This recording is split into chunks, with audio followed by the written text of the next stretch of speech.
think if Canelo was using the jab effectively, hard, the guy wouldn't have been able to come in because the guy was coming in because he wasn't worried about Canelo's jab. So he got more aggressive and he got brave. If you're not jabbing, he has no defense. If he's not going to jab, the guy's going to walk right in on him like he did. Next fight, use your jab, different fight. Well, he was really basic, you know. I think it's the wrong move, but he couldn't handle a 154-pounder the way that he was handling everybody else before. And Madrimov is not Canelo. Canelo's been used to fighting all the bigger guys and has done very well with the bigger guys. You go back in the 60s? Yeah, well, listen, Canelo is big. And shout out to Crawford stepping up. But does Crawford have to be worried about more things than just boxing? Mike Tyson praises Canelo Alvarez and highlights his techniques, saying that Canelo's style is sharp, powerful, and built to break down opponents. Tyson warns that Terence Crawford is stepping into dangerous territory facing a fighter with Canelo's precision and knockout power. He even predicts that Canelo could knock out Crawford and believes Alvarez's skill set is on another level. Plan's gonna outbox Canelo Alvarez, Mike. No. No, he's going to get so He's a friend of ours, so I hope he. Look good. how Oh, pretty he's he your is. friend. You're going to his funeral. Pretty. He's white. He can box. He's slick. He look like some Floyd Mayweather shit. Look at it. Look. Slick. Wait till that mother start hitting that body. Yeah. Alvarez hit different. that mother body. Oh, Look how slick. Mike, look how slick he is. he's gonna get. Caleb buried his daughter when she was 2 years old. Yeah. He's got that killer attitude. Some bullshit. Kayla, you're white. Woo! Again, that's part of the marketability. Oh yeah, The complexion is white. You're not used to seeing somebody like that do that well. He got the complexion for the protection, but he's gonna be in some this Mexican. Bill Haney views the upcoming clash between Canelo Alvarez and Terence Crawford as one of the rarest moments in boxing where two generational talents meet head-on. According to him, both fighters are already established as greats in their own right, and picking between them is nearly impossible until they share the ring. From one side, Canelo's dominance across multiple weight classes has solidified his reputation as a complete fighter who can adapt against different styles. On the other side, Crawford's rise through divisions with an undefeated record and precise technical skills highlights his own greatness. Haney's neutral perspective reflects the mindset of many within boxing who believe this fight will not only decide who is better on the night, but could also reshape the conversation about legacy. Canelo Crawford, what's your breakdown of the fight? Huh? Canelo against Crawford, what's your breakdown? Man, when you talking about these big fights, you whispering. You talking, huh? You said Canelo and Crawford? Yeah. Man, come on, man. That's the biggest fight, you know what I mean, in boxing right now. Canelo and Crawford. Crawford stepping up. Man, it's so big, you got Muhammad over there saying something about it. That's how big it is. He came off the bench from the 60s, right, Muhammad? You go back in the 60s?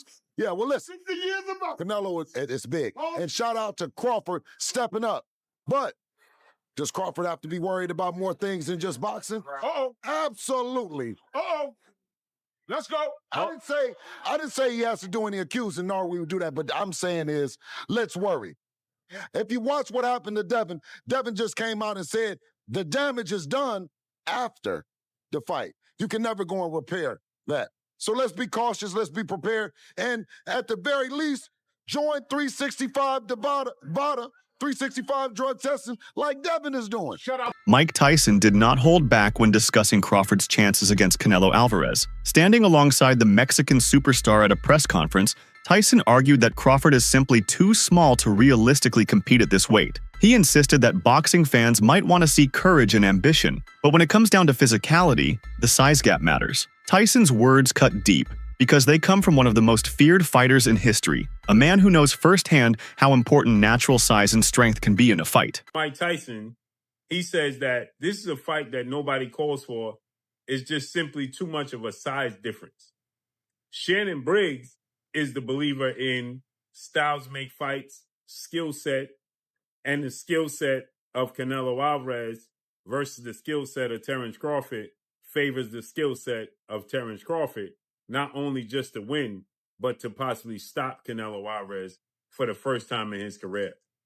Now, Canelo Alvarez is a first ballot Hall of Famer. Terence Crawford is a first ballot Hall of Famer. Terence Crawford is 4-division champion, undefeated, two-division undisputed champion.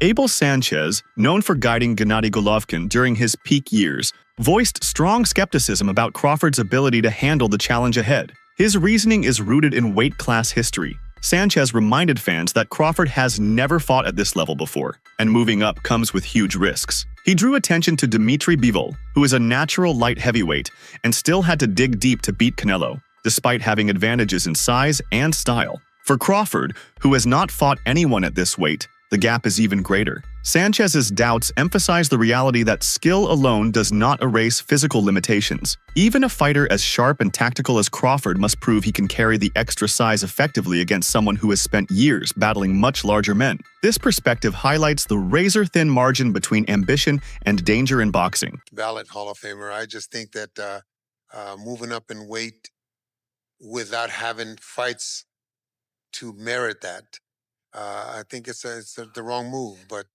he couldn't handle a 154-pounder the way that he was handling everybody else before. And Madrimov is not Canelo. Canelo's been used to fighting all the bigger guys and has done very well with the bigger guys. Nobody's hurt him. Nobody's hurt him. I mean, he's fought the biggest punch. He fought Gennady. Come on, he fought Gennady twice, really the good fights. And then Bivol hit him with everything and couldn't hurt him. So how's Terrence gonna do that? I don't think he can. I see Canelo going away maybe in a 16-12, 17-13 kind of fight. The first 3 or 4 rounds will be difficult for Canelo, or a little harder for Canelo because of the speed. But once he just like when Golovkin fought Kell Brook, the first 3 or 4 rounds where Kell was fast. But Terrence is going to expose himself when he throws his punches, and Canelo's going to finally get this timing down, and I think we'll be able to control the fight. Showbiz the Adult expressed a conflicted stance, revealing that while he personally supports Crawford and hopes for his victory, his knowledge of the sport forces him to acknowledge the uphill battle. He made it clear that boxing cannot be judged on emotion alone. Facts and history matter. Crawford's skill set is extraordinary, but when analyzing size, weight, and experience, the equation tilts toward Canelo. This reflects a broader truth about boxing analysis. Fans may wish for one outcome but must accept the realities of the matchup. His view underscores how difficult it is to separate hope from honest assessment. People forget Canelo got skill. We're going to talk about that. No. As a Bud fan, I would love for him to have a tune-up. I agree. Yeah. Listen, I want Bud to win. But because I'm too old. We're talking about age. I'm too old to think something's going to happen because I really, really want it. I've been living on this earth for too long to start believing that shit. I felt that way at 9 years old. But shit don't happen because I just really, really want it. I can't say it. Let me see. You got to play the Damon Wayans smart clip. Yeah, you're right. Yes. Let me see. Do people really believe Bud is going to stop or knock out Canelo? Yes, they do. Name the last boxer to do that. They believe it, brother. Boxing coach Dayon Elam made his prediction with certainty. Canelo Alvarez will win. He pointed to Canelo's history of sparring with and fighting much bigger men as a key reason for confidence. Elam noted that Canelo has absorbed heavy punches from naturally larger fighters and continued to march forward, a quality that cannot be overlooked when discussing a matchup against a smaller opponent. Crawford, for all his technical brilliance, has never been tested in that way. Elam's reasoning reflects a hard truth. Durability and experience against power matter as much as skill. By highlighting Canelo's comfort against bigger opponents, Elam emphasized the idea that Crawford is stepping into an environment where his opponent has already proven himself many times over. How do you see it ending? Canelo is still one of my favorite active fighters. A lot of people are going to judge and say things about his last fight. I understand he didn't cut the ring, all these different things. I think everything will be the intensity, everything is going to pick up because it's being Crawford. And I think I know he's definitely not going to box like that, dancing around, moving around. He's going to move his feet. I think Canelo wins the fight. I think the weight does play a factor by him coming up, putting on all that weight. Canelo's been up there. He's been in the ring with serious punchers before and been hit clean by those guys, clean on the chin, didn't budge, didn't break. I don't see Crawford having that type of punching power like what was it, Bivol, Triple G, guys like that. So I think that for me, I think if Canelo Crawford has to box and not care to want a crowd please. He has to stick and move. If he sits there too long with Canelo, I think Canelo, his defense is great. he'll be able to withstand it, and take him in deep waters and win the fight. Besides being a boxing coach, you're an expert in strength and conditioning. Yes, sir. Crawford never fought more than 154. Mm-hmm. Do you think bulking up, obviously he's bulking up, we're seeing the picture. He's moving up from 147, 54, 60, 68. He's going to gain 15, 20, 30 pounds. Will that slow him down by around 5, 6, 7? The heart, the muscle, the oxygen you take. I mean, if your body's not used to fighting it at that size, it doesn't not make a difference. It depends on what type of strength and conditioning you're doing too, though. So like when you do like explosive stuff and things like that, plyometrics is different. But he has to bulk up, so he has to lift a little bit of weight. I'm pretty sure he has people with the knowledge and the proper money that he has to get the right people to do the right things. But I still think that putting on that much muscle mass is going to be effective when it comes, like you said, the oxygen to the blood. So he could gas out halfway through. Or maybe stay at the lower weight class. Don't bulk up and just be yourself. Yeah, true. But I think because his fight is at what, 68? But Canelo's not going to be 168 on fight night. Hell no. He's going to be almost like 180 something, probably almost 90 something. So that's going to be a difference. That's almost like when Canelo fought Belanga. He was like, what? He had to be like damn near 200 pounds. Renowned trainer Robert Garcia raised important concerns about how Crawford's preparation could affect him negatively. He explained that putting on too much weight quickly can strip a fighter of their natural gifts, particularly speed and sharpness. For Crawford, whose timing and reflexes are crucial to his success, this could be costly. Garcia also rejected the idea of comparing Crawford to Floyd Mayweather, explaining that Mayweather never moved up recklessly in size and fought carefully within his limits. Crawford, by contrast, is attempting to take on a natural super middleweight who has carried his power through the divisions. The warning from Garcia is a reminder that ambition must be balanced with strategy, and in this case, the physical adjustments may diminish one of Crawford's best advantages. Look, with Crawford, I think gaining too much weight and too much muscle might affect them if they're thinking of surviving and being able to take a punch and being able to go rounds. Then they're trying to maybe go the distance and they'll be happy with that. But I think Crawford's natural talent, Mayweather had it. You know, you guys were just mentioning right now that Crawford, Mayweather never needed to gain weight and never needed to be heavy to be able to beat those bigger guys. I think Crawford's skills, we give Crawford a chance because we know how good he is, how, you know, his skills, his speed, his combinations. But if he's gaining so much weight, he might not be able to do those. He might not be able to have those same skills when it comes to his speed, his footwork, because of the weight. So we'll see. You know, I just hope he's not just training and getting big to survive and go the distance, because maybe that's a win for him. Maybe he's thinking, if I go the distance with him, that's a big win for me. So, you know, I just hope not. I expect Crawford to actually pull up some runs and maybe even pull up the fight. But if he's too heavy, too big, he's gonna get hit, and he's gonna have to exchange punches, and that's where the danger comes in. Many observers fear this fight could repeat the mistakes of Mayweather versus Pacquiao. That long-awaited showdown failed to meet expectations, as both fighters played cautiously and delivered a tactical but uninspiring contest. Fans were left frustrated, feeling that years of hype had been wasted. The same risk exists here if Canelo and Crawford enter the ring overly cautious. Crawford may hesitate to exchange with the bigger man, while Canelo may choose to play it safe to avoid being countered. The worry is that the spectacle might not live up to the promotional buildup. For a sport that thrives on action and drama, another underwhelming mega fight could harm boxing's reputation even further. Right now, boxing is hanging on a thread. If Canelo Alvarez and Terence Bud Crawford pulls a Manny Pacquiao versus Floyd Mayweather, there's no turning back. In this side of the pond, boxing is dead. Look, a lot of things is going to Saudi Arabia. David Benavidez, one of the phenoms in the sport of boxing, going to be performing in Saudi Arabia. Devin Haney going to be performing in Saudi Arabia. Just put this. Jerome Boots Ennis versus Virgil Ortiz, if it would have came to fruition, was going to happen in Saudi Arabia. Boots Ennis, and Tio could have happened in Saudi Arabia. Devin Haney versus Ryan Garcia was going to happen in Saudi Arabia. So a lot of these big fight that it was planned was not going to be here. It's not going to be here. So for networks to trust the sport of boxing once again, this fight between Canelo Alvarez versus Terence Bud Crawford, whoever you pick, whoever you support, is more than just wins and losses. Doesn't matter. The fight has to win. Doesn't matter if Canelo Alvarez. Doesn't matter if Terence Crawford win, lose. The fight has to win.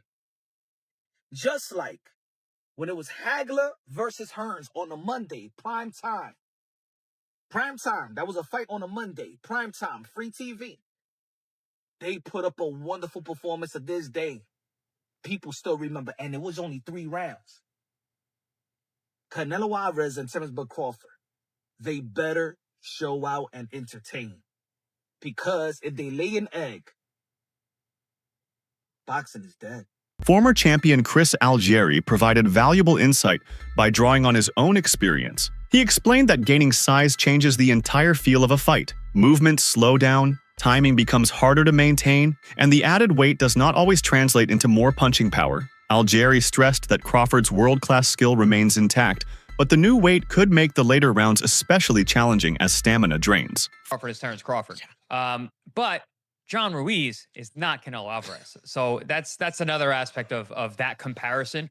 And yes, to exactly what the champ said, exactly what Abel Sanchez said, you're going to put on weight.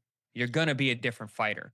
And I can say this even as a fighter as myself, as I've gotten heavier in my retirement, I try and move around the gym. It just feels different. And even when you start camp, you feel different in the beginning than you do at the end. But listen, we're still 4 or 5 weeks away. I don't know exactly what Terence is weighing right now. And even if he does say what he weighs, man, he's gone out there and said he's weighed, all types of crazy numbers just to get media to respond. So it's really not really going to know until the fight and we see these guys next to each other. He might look bigger right now, but he might not be that heavy. He might still be in the range that these guys are targeting for the fight itself. But I will say this, if you look at it historically, Floyd Mayweather, when he fought Canelo Alvarez, Floyd was 36 years old. Canelo was a young man. I think he was 21 or something like that, or 23, under 23, whatever the case may be. Floyd came in how Floyd always comes in.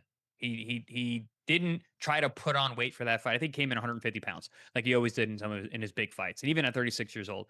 And it was his speed, it was his technical proficiency, it was his skill and his jab, which is what gave Canelo fits all night long and eventually why he lost 11 rounds to 1. So I don't know that Crawford really needs to be packing on this muscle. And I have actually argued in my own head. I'm like, yeah, but he's older. He's not Floyd. Floyd was 36 when they fought. Fred Jenkins Jr. dismissed height as a decisive factor, pointing out that both fighters are relatively similar in that regard. However, he drew attention to weight as the true obstacle. Canelo is built to carry his size naturally, while Crawford is forcing his body to adjust to new muscle and mass. This adjustment could impact stamina and movement in ways that numbers on paper do not reveal. Jenkins's analysis suggests that Crawford's challenge is not simply fighting a bigger man, but learning how to function at a size that is unnatural for him. The outcome may depend heavily on whether Crawford can adapt without losing the qualities that made him dominant at lighter weights. It was good to Canelo. I'm pretty sure Crawford is studying and watching his team and them and watching. And yes, they really not like, you can say bigger because of the weight, but they actually like, what? How about that? Same height? I think Crawford might be a little taller. Yeah, but Canelo might be wider and fast. But you got to also add the fact that, Crawford was a wrestler. He's forgetting that part of it. He's naturally a strong, physical guy. So I like that. I'm going to just watch it as like a fan because it can go either way. Crawford can outbox Canelo cuts it. But I like that. I'm going to just watch it as a fan just because. Study. That's all. Trainer Rob Acosta stepped in to defend Crawford against speculation surrounding his recent weight gain. Some critics questioned whether the transformation could be natural, hinting at possible performance-enhancing methods. Acosta dismissed those accusations outright, crediting Crawford's disciplined training camp and strict nutritional plan. He argued that Crawford's work ethic has always been elite, and that his physical changes are simply the result of dedication and conditioning. This perspective helps shift the focus back onto the fight itself rather than outside noise. By protecting Crawford's integrity, Acosta also reminded fans that preparation for a fight of this magnitude requires extreme commitment, and Crawford has never been known to cut corners. Crawford. Okay. PEDs. You've been hearing a lot about Terence Crawford and Victor Conte as of late. I've seen that. Yeah, little people articles. are making accusations. People are insinuating Mhm. that Crawford is indeed doping, Mhm. and based off of his recent size, and they're not used to Terrence Crawford looking this big. And give me some insight into that. Give me some insight into fighters walk around weight, PEDs, and criticism of the guy that hasn't tested positive versus the guy in the same fight that's tested positive and team has tested positive. Right. First, I don't think Crawford's taking anything. I don't think he is.